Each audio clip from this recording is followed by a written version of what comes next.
is a moment that nobody posts, a moment nobody claps for, a moment you can't even explain yet. It's when the room is quiet and something inside you says, "Not this anymore." That's not a breakdown, that's a beginning. Welcome to Human Being with Dr. Susan, and today we are talking about beginnings. Not the performative kind, the real kind. So let's go.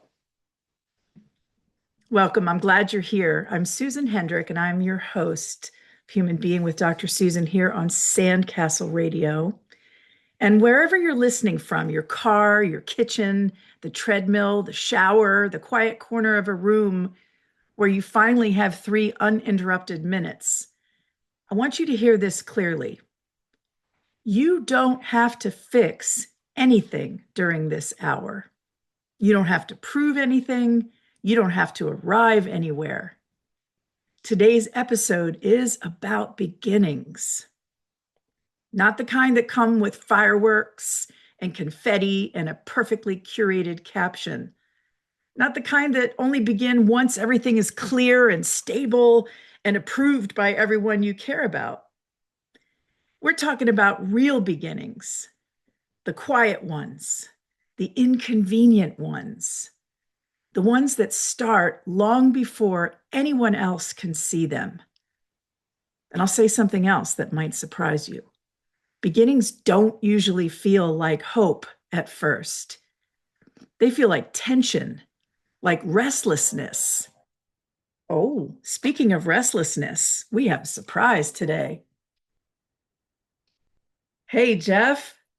Hey, how are you? I'm doing great. I've got you on FaceTime if you're willing. Awesome. So speaking of beginnings, I have a surprise for you. I want to introduce you to someone very special and important to me, and someone you're going to get to know. Jeff Servello, can you hear us? Good morning.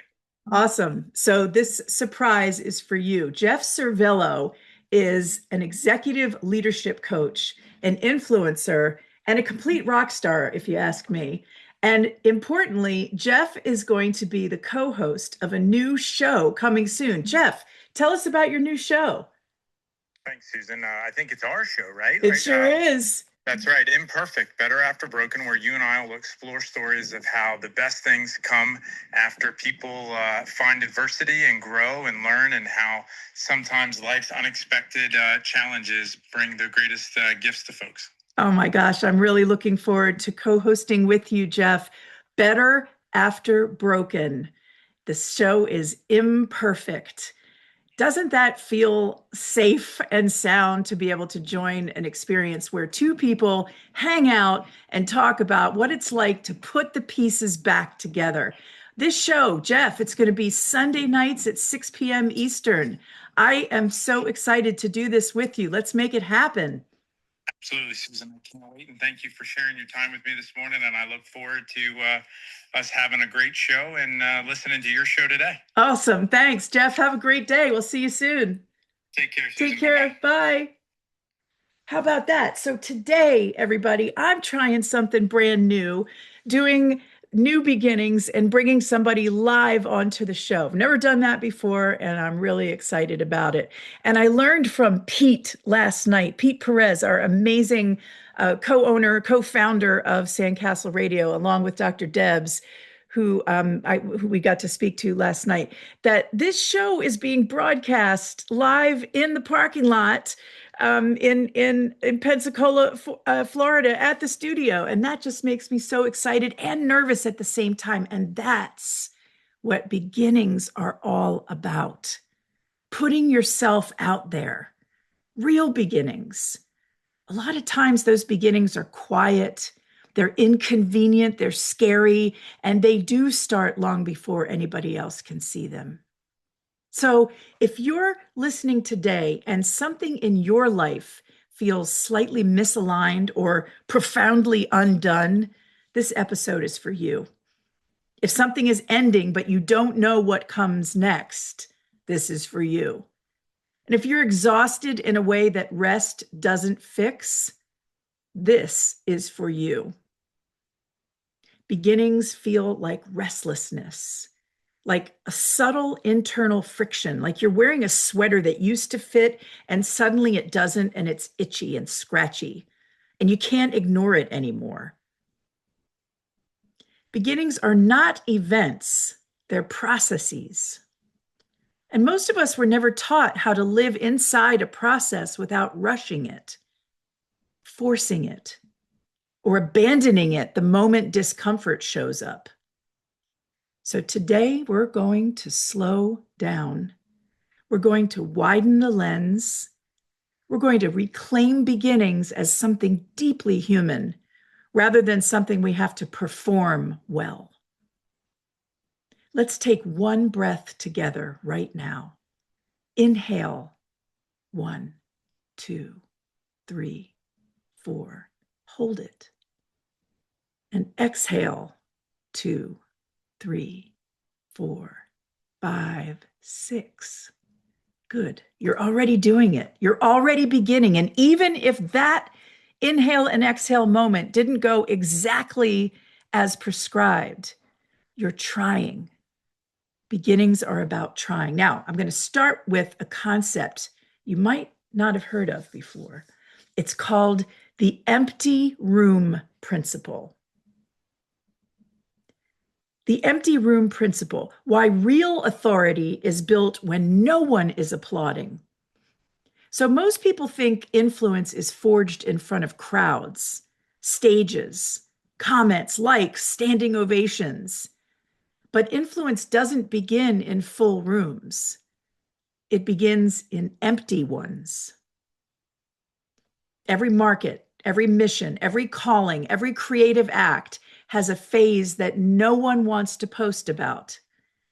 The webinar with 7 attendees, the event where folding chairs are still stacked and you can hear the echo of your own voice, the content that took hours to create and got 12 views, the offer that felt strong and didn't convert yet.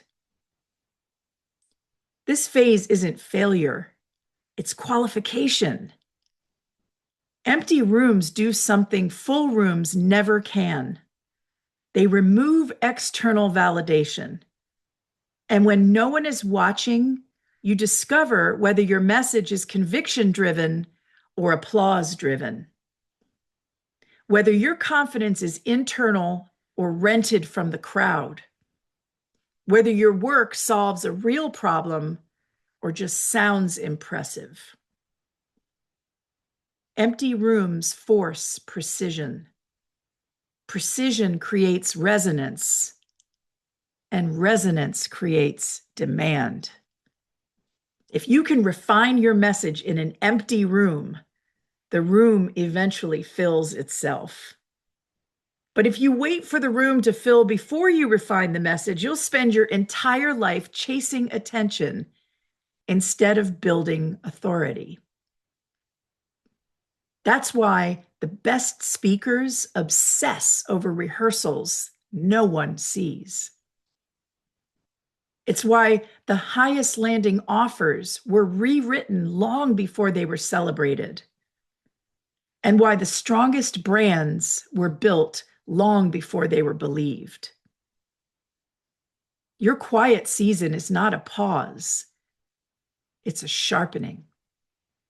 And here's the warning. If you quit in the empty room, you never discover what your message could have become. The crowd didn't leave you, they just haven't arrived yet. Now, if you're listening and you're in an empty room season, literal or metaphorical, I want you to stop interpreting that as nothing is happening. Something is happening. Your beginnings are learning how to stand without applause. And that is a sacred kind of strength. There's a book I read many years ago, and it talked about chewing grass. A farmer was standing on his side of the fence looking over at the beautiful dairy cows that his neighbor had. And they had the most delicious milk, and they were healthy, and the farm was thriving, and he was so jealous. So he got himself a cow, and he was really frustrated with this new cow because it wasn't producing delicious milk, and it didn't look healthy and happy and strong. All it did, he said, was stand there and chew grass. Well, guess what? Said the neighbor with the healthy cows who produce delicious milk. That's what it takes. The chewing grass is part of the process. That's where the empty room begins to fill. I got to know a music band, in Florida when I was living in Melbourne as a graduate student, and they had become very famous locally. And they had a young man, he was like 12 years old, opening for them at this bar called Tumbleweeds. And this young man who was opening for them, his name was Kenny Chesney. Yeah, that one. But he was just a kid at the time, and the band was talking to Kenny after the show, and they said, "Yeah, we've worked 40 years to become an overnight sensation.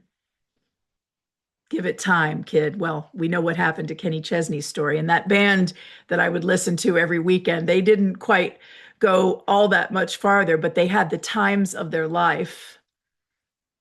And sometimes you have to work 40 years to become an overnight sensation. But that's what beginnings are about, pouring yourself into the moment instead of keeping your eyes only on what moments might be yet to come. So take another breath with me, just one.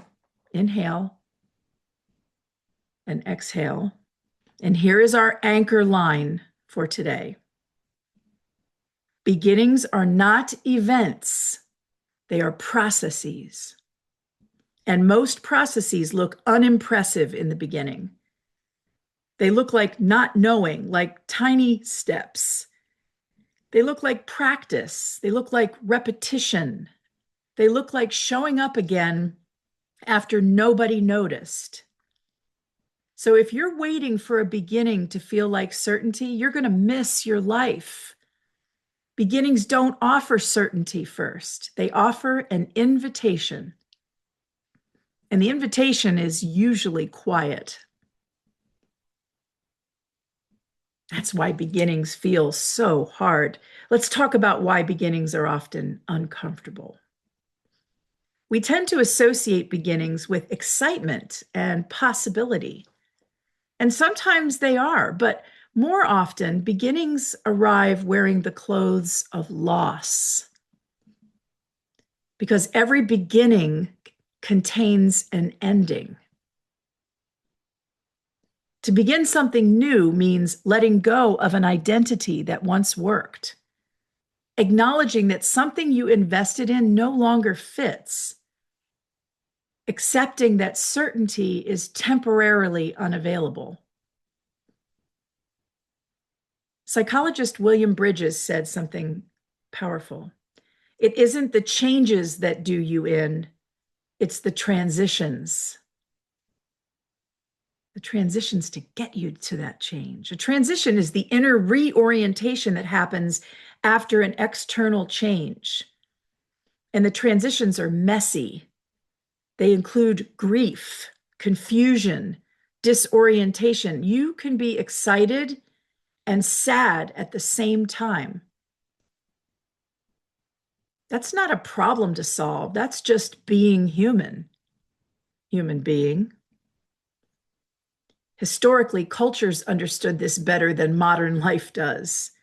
Cultures had rites of passage. They had liminal spaces, those threshold seasons where you're no longer who you had been, but you're not yet who you were becoming. Anthropologists call this liminality threshold living. A threshold is not a destination, it's a crossing. And crossings are inherently destabilizing. You know what it feels like to be destabilized. Modern life gives us very few containers for liminality or thresholds. We're expected to announce certainty quickly, to explain ourselves, to justify the shift. But most beginnings start in silence. That diagnosis you receive, and everything before that moment was your life on autopilot. And now suddenly you're tuned in to your body. Those beginnings that start in silence, they start as sensations in the body, as an inner mismatch, as a quiet grief you can't quite name, as a sudden inability to keep tolerating what you used to tolerate. So I want to normalize something. If you feel uncertain, tender, emotional, or strangely raw at the end of something new, it doesn't mean you're weak. It means you're paying attention. And here's a deeper truth. Beginnings are often the first moment you stop abandoning yourself. And that can feel destabilizing because abandonment has been familiar. Tuning in to yourself is a foreign land. If that makes you feel something, maybe weepy, maybe lost, that's normal. I want to talk about the myth of a clean slate. Oh my gosh, here we are at the end of a year, the beginning of a new one coming. And you know what everybody's going to be talking about in just a few nights. What are my resolutions? Well, we know what happens to resolutions on average 5 days after we make them. So we're not even going to talk about resolutions. We're going to talk about the myth of the clean slate. I want to dismantle this myth because it's one of the most damaging myths about beginnings. We love that clean slate story. This time I'll do it right. I'm starting over, turning over a new leaf. I'm going to be a new version of myself. Can you see everybody at Planet Fitness on January 2nd?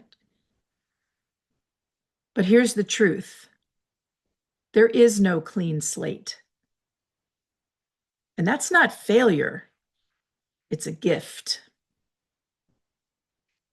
Every beginning is built from accumulated experience, wisdom, mistakes, patterns, resilience.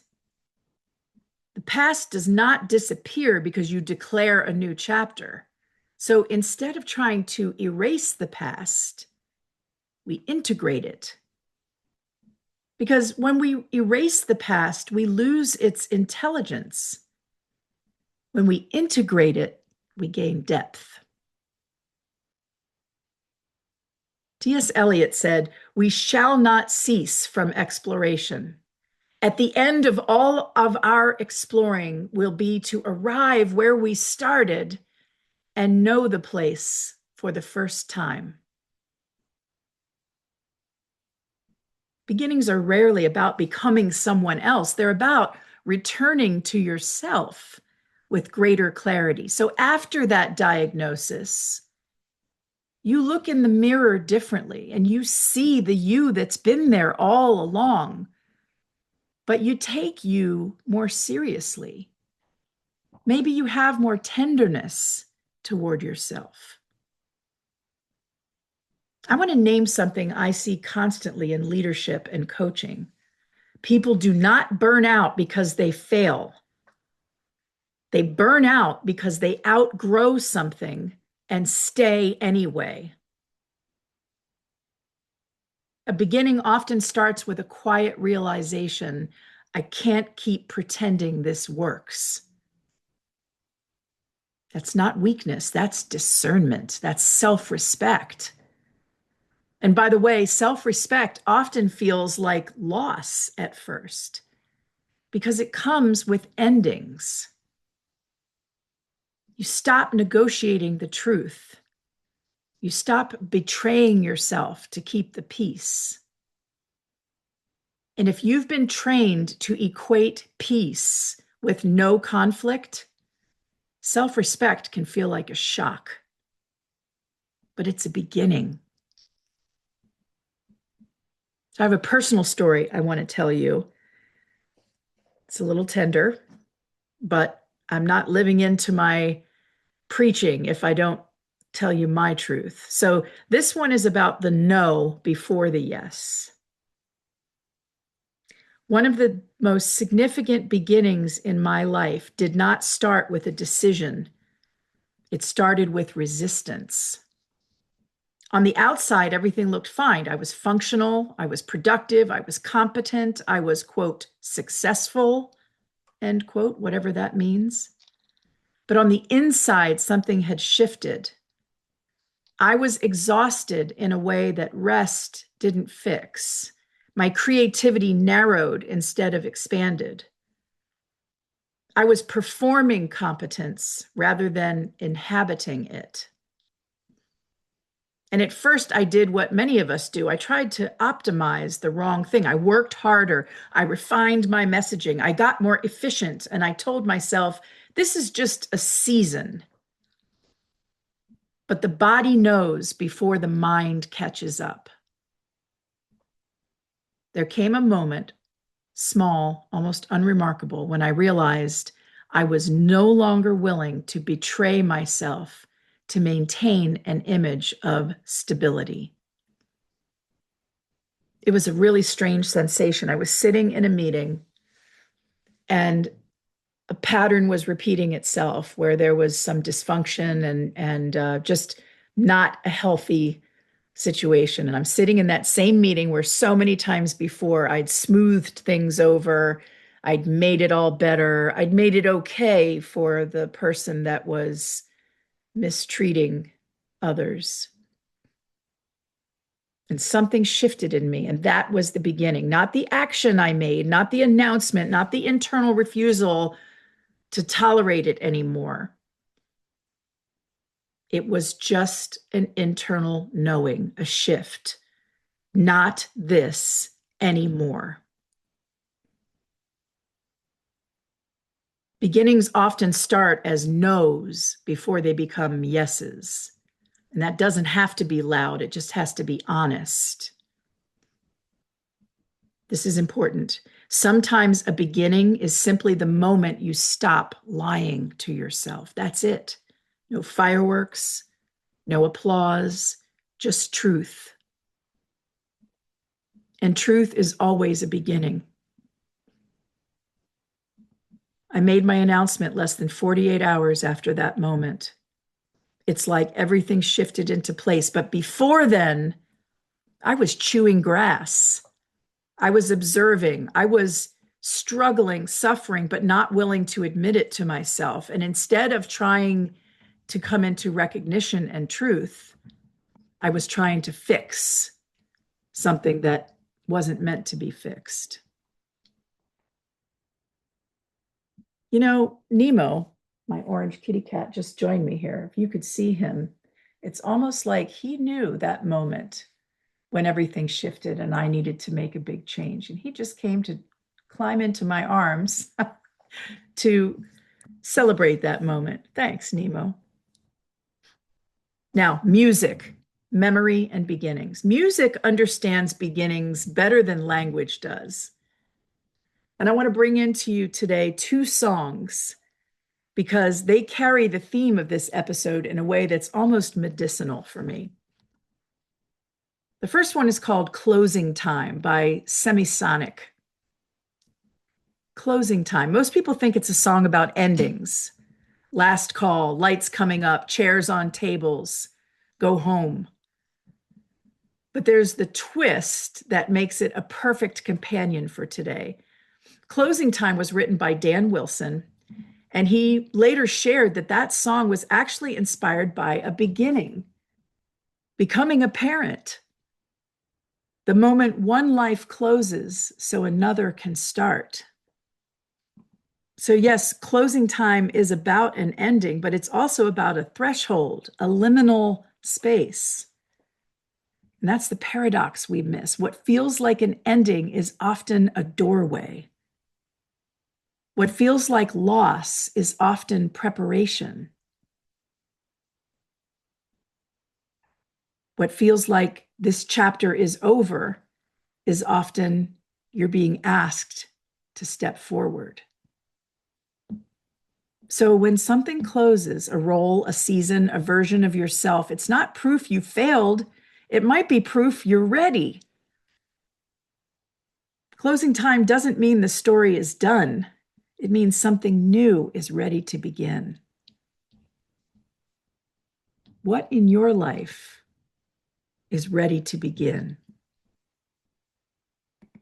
Now, second song, Morning Has Broken.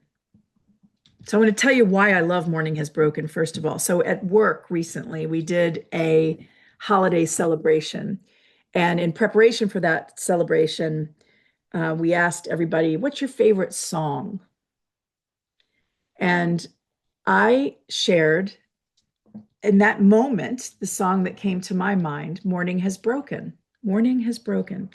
And we asked in this activity for people to also submit who sang that song.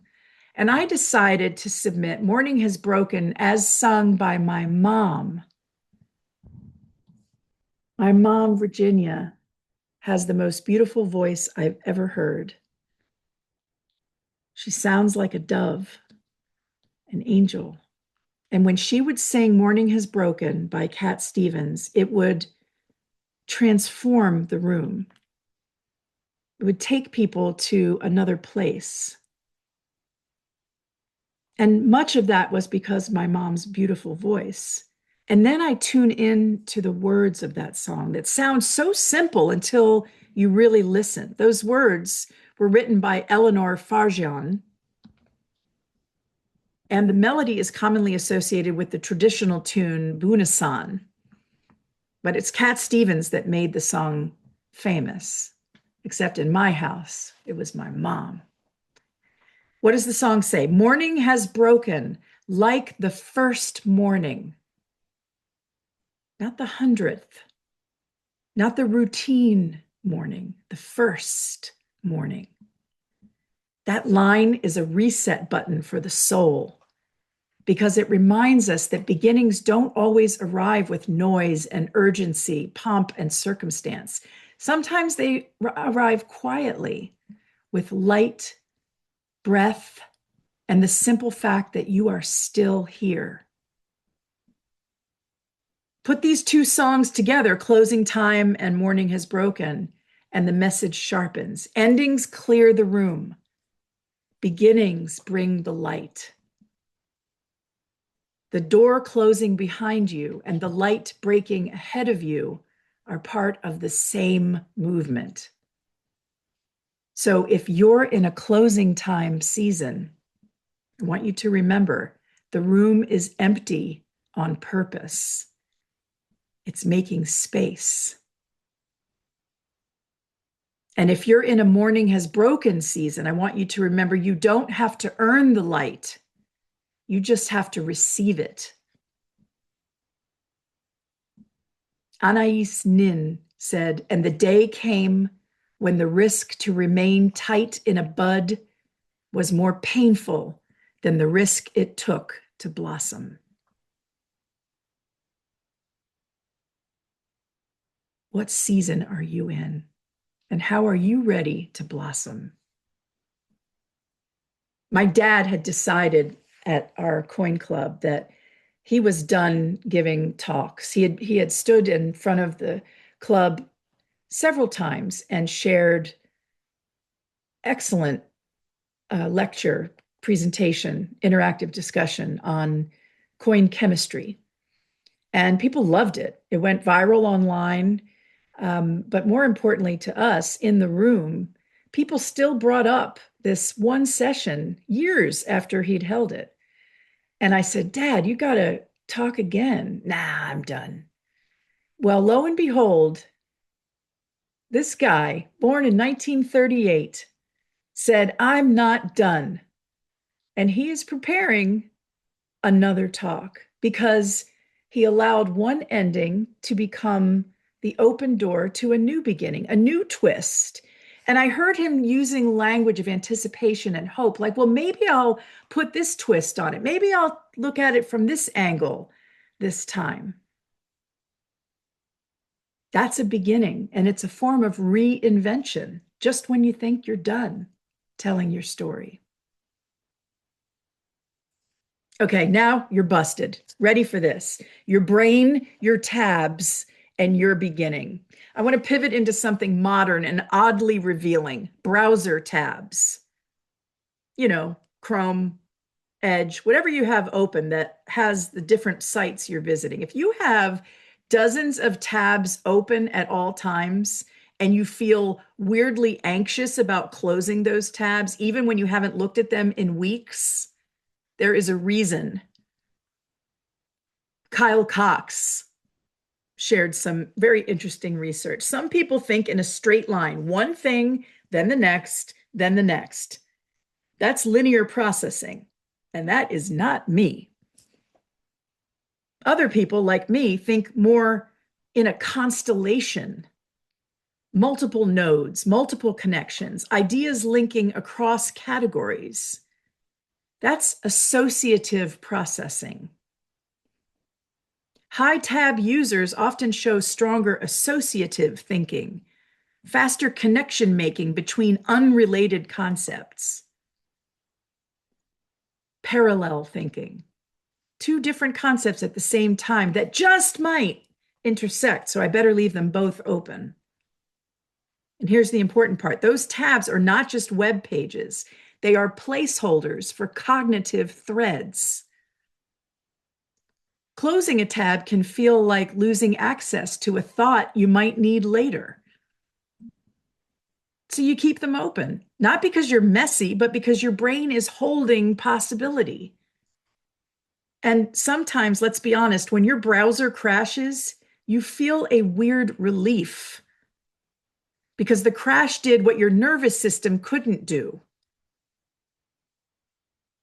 It forced a reset. Here's the leadership lesson hidden inside your tabs. Beginnings don't require you to become someone else. Beginnings require you to build a system that supports who you are becoming. If your mind thinks in parallel, you don't need to force it into a single file line. You need to organize your external brain so your internal brain can breathe. Instead of closing every tab, you might create collections, bookmark intentionally, make one parking lot folder for things you want to get to later.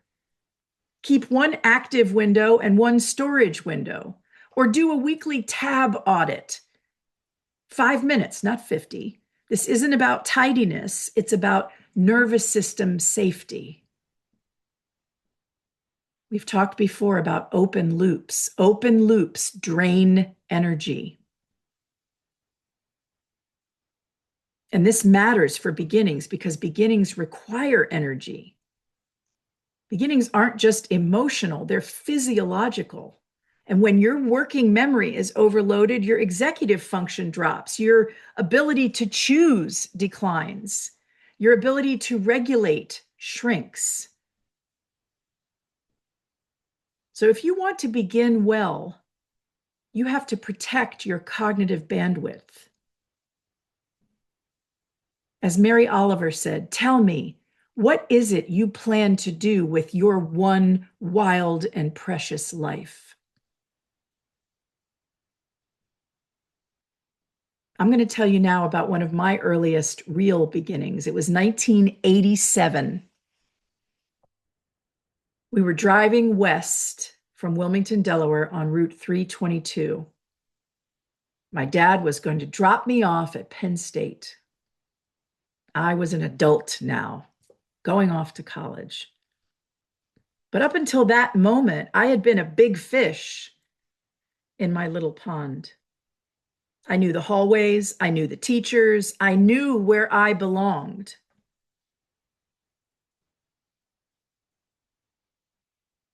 And suddenly I was standing on a campus of 50,000 students.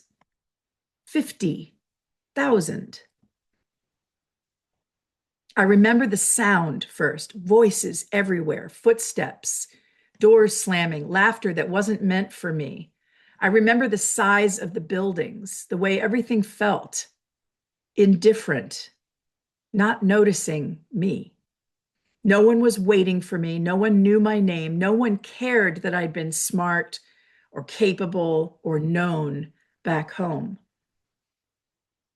And I was terrified. I can still see my dad's car pulling away. The moment when the engine starts, the door closes, and you realize this part is mine now. There was no big speech, no dramatic encouragement, just that quiet gut level fear that says, I am very small here. And that's what beginnings often do. They strip you of your familiar identity. They take away the mirrors that used to reflect who you thought you were. And they move you from competence to klutziness, from confidence to uncertainty. I went from being someone to being anonymous. And here's what I didn't understand then, but I do now. That fear wasn't a sign I didn't belong. It was a sign I was growing. Because real beginnings almost always include a moment where you feel unqualified, unseen, and unsure. Big fish moments feel good, but they don't stretch you. Tiny fish moments, they rewire you. They teach you humility. They teach resilience. They teach you how to listen instead of perform.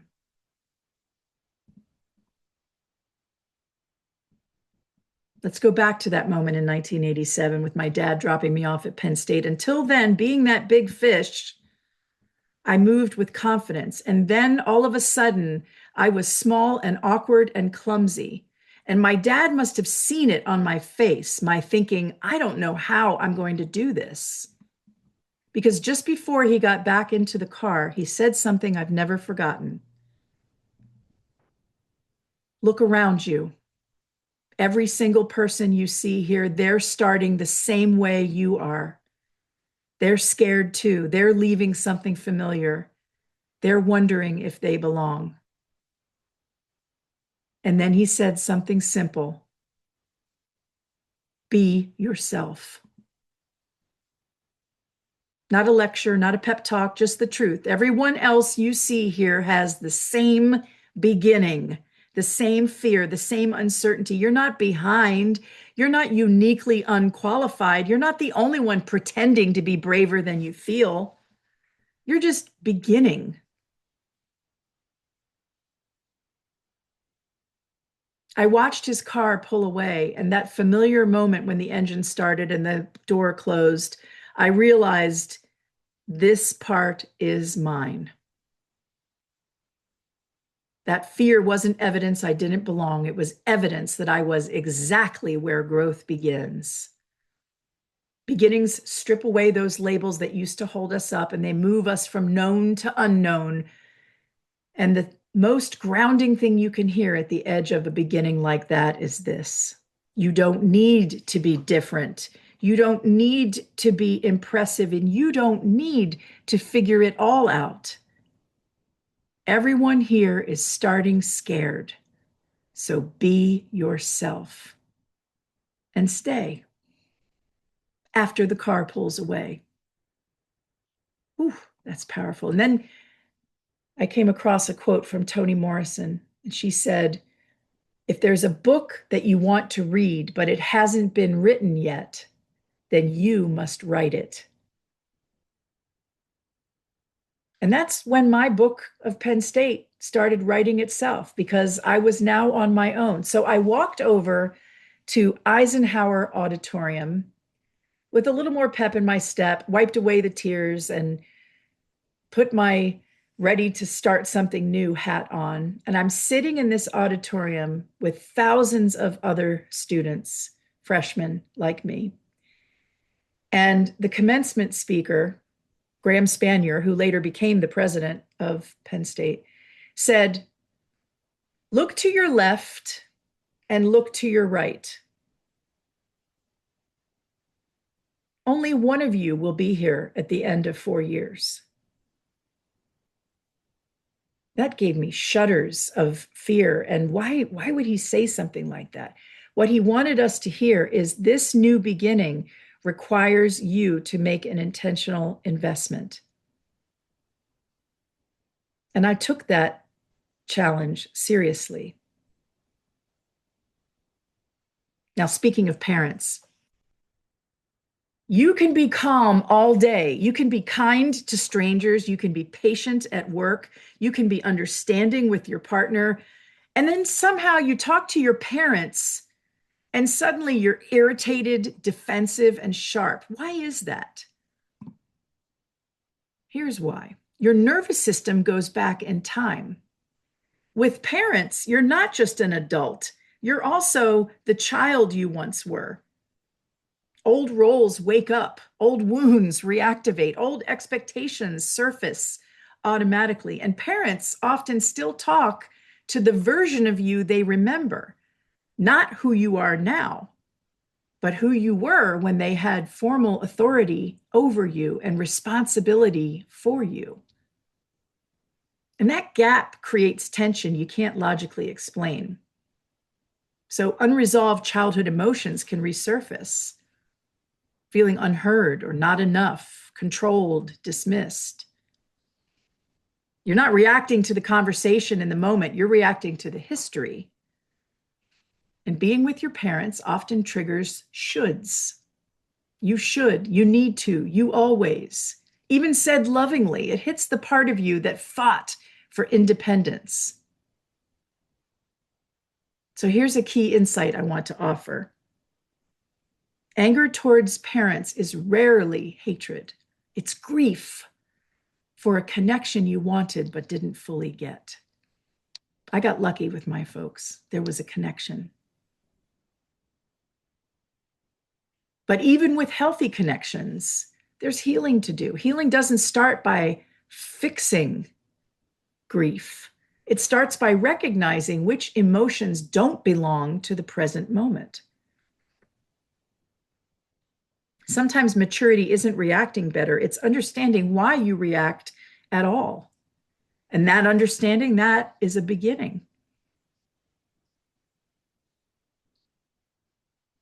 My father-in-law wrote a haiku, a poem, one that I have memorized and will never forget. In fact, if I ever were to get a tattoo, and I'm not saying I will, but if I were to get a tattoo and be brave like folks who go for it, I might get this haiku. Mustard seed in eye, faith so small, powerful miracles happen. That's a spiritual and a human truth that holds up across traditions. Small beginnings matter. There's a teaching in Luke about faith the size of a mustard seed, so small yet capable of moving mountains. And in that book, whether you interpret that book of Luke, whether you interpret it literally, metaphorically, spiritually, psychologically, what it points to is this: the size of your beginning is not the measure of its power. The sincerity of your beginning is. Faith so small, yet powerful miracles happen. Because some beginnings aren't a leap, they're a willingness. They're an honest yes to the next unknown step. And in the spirit of beginning, I want to offer a short taking stock practice. This isn't a leadership practice, a life practice, a nervous system practice. Take a deep breath and take stock in where you have given your energy. Ask yourself, is it serving you? Is it draining you? Is it aligned with what matters? Or is it aligned with what's familiar? Eleanor Roosevelt said, "No one can make you feel inferior without your consent." So I'll ask it plainly. What have you consented to? Where have you handed over your worth? Where have you outsourced your confidence? Where have you performed instead of lived? Judge Frank Caprio, the judge you see on Instagram who listens to people's stories and often grants clemency, kindness, where he could choose shaming. He says, "We do not heal the past by staying there. We heal the past by living fully in the present." Beginnings don't require you to erase the past. They require you to stop living inside it. And living fully in the present is not easy, but it's honest. And honesty is a beginning. Rebecca Solnit said, "Hope is not a lottery ticket you can sit on the sofa and clutch. Hope is an axe you break down doors with in an emergency." Sometimes that's what a new beginning requires. And Pema Chodron said, "If we learn to open our hearts, anyone, including the people who drive us crazy, can be our teacher." So I'm going to invite you to do a short meditation exercise on beginnings. And it came to me when I read a passage from Audre Lorde, who said, "When I dare to be powerful, to use my strength in service of my vision, then it becomes less and less important whether I am afraid." When I dare to be powerful. Because Louise Erdrich told us, life will break you. Nobody can protect you from that. But love also breaks you. And it's the only thing that makes the breakage worth it. So let's do our guided meditation from closing time to morning light. Find a comfortable seat. Feet grounded if you can. Hands resting easily. If it feels safe, close your eyes. If not, soften your gaze. Let's start with the breath. Inhale through your nose for 4, 3, 2, 1, and hold for 2, 1. Exhale through your mouth for 6, 5, 4, 3, 2, 1. Again, inhale 4, 3, 2, 1, and hold 2, 1. Exhale 6, 5, 4, 3, 2, 1. Let the longer exhale tell your body you're safe. You can pause. Now, bring to mind something that is ending or has recently ended.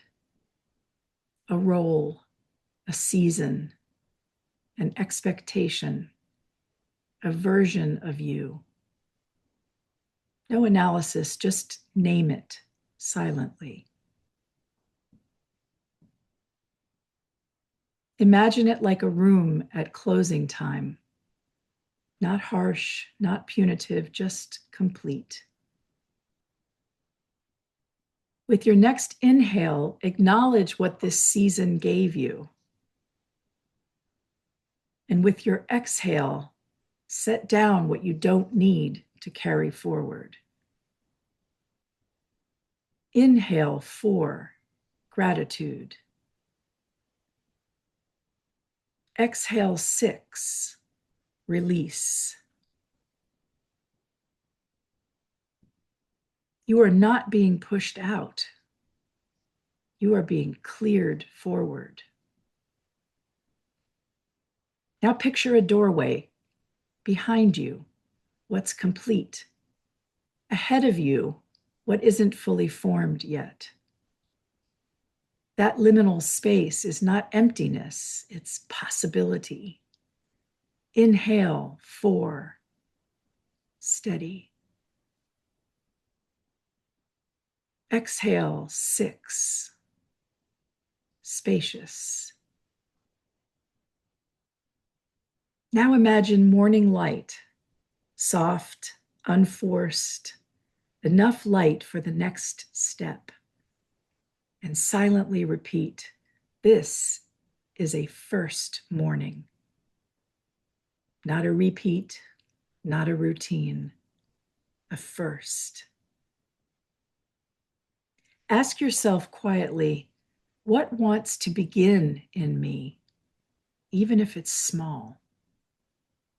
No pressure for an answer, just openness. Take one final breath. Inhale, 4, 3, 2, 1. Exhale, 6, 5, 4, 3, 2, 1. When you're ready, open your eyes. Endings make space. Beginnings bring light. They're partners. You didn't miss your moment. You're standing in it. The dignity of beginning. Let's come back together now. A beginning is not a performance, it's a relationship with uncertainty, with growth, with the parts of you that are still becoming. Rainer Maria Rilke wrote, "Try to love the questions themselves. Live the questions now." That's the invitation of a beginning. No rush toward answers, but to live honestly inside the question. And if you're in an empty room season, remember, empty rooms don't mean you're irrelevant. They mean you're early. And early is where the real work gets done. I want to weave in a poem that captures the kind of stillness that supports beginnings. This is William Butler Yeats. We can make our minds so still like water that beings gather around us, that they may see, it may be, their own images. And so live for a moment with a clearer, perhaps even with a fiercer life because of our quiet. Oh, I love that poem. Your quiet is not absence, it's influence. Your calm is not passivity, it's power. And speaking of power, Tony Robbins has a line I want to translate into this theme. Other than our love, he said, our labor is one of the most sacred gifts we can give. When your labor is your love, life is sacred. Love what you do or change. That's a beginning statement. Because sometimes the most sacred beginning is admitting to yourself, this isn't love anymore. This isn't aligned anymore. This isn't sacred anymore. And then you choose again. Now, because we're human beings, not just brains, I'm going to offer you a micro practice for relational beginnings. Sometimes the beginning you need isn't a new job or a new year. Sometimes it's a new sentence. Here are a few sentences that create new beginnings inside relationships. If you're near someone now, consider one of these sentences saying to them out loud. And I want you to hear them as repair, not performance. Here's the first statement. I really appreciate you, and I don't say that enough. Here's another one. Is there anything I can do to make today easier for you? A third one. I love how you, and then name something specific they did. I'm sorry if I sounded harsh earlier. That wasn't my intention. You matter so much to me, even when we're struggling. I'm still here. Don't rush those words. Put your phone down. Look them in the eyes and let them feel it. A relationship can begin again in a single sentence if it's honest. No matter how long you've been fighting yourself, each other, living two separate lives under one tense roof, you can begin repair with one sentence if you're honest.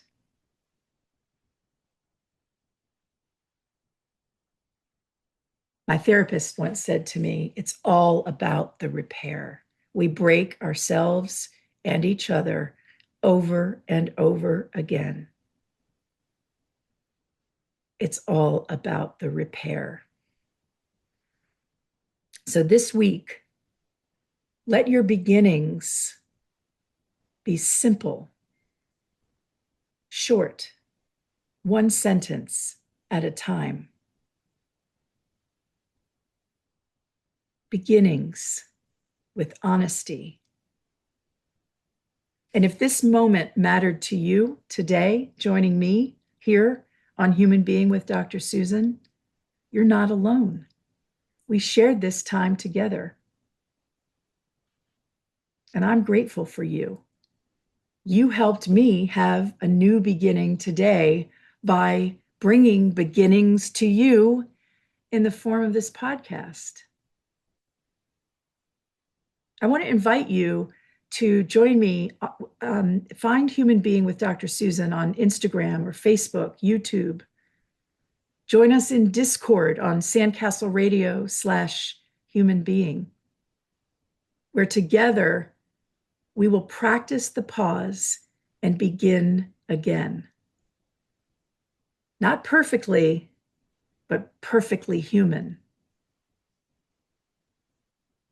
When I first started thinking about doing a radio show, I thought I had to have something meaningful to say, something valuable and polished and buttoned up and together, just like when I landed at the campus of Penn State and I looked around and everyone else seemed to have it together perfectly. What could I possibly have to offer?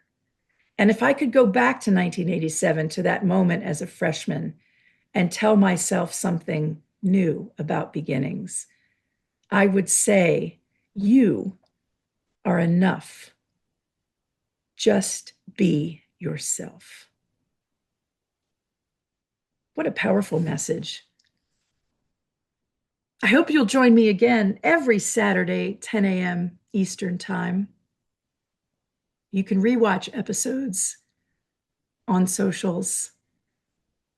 Give me a tag, give me a share. Let me know what stuck with you today and what new beginnings you're considering.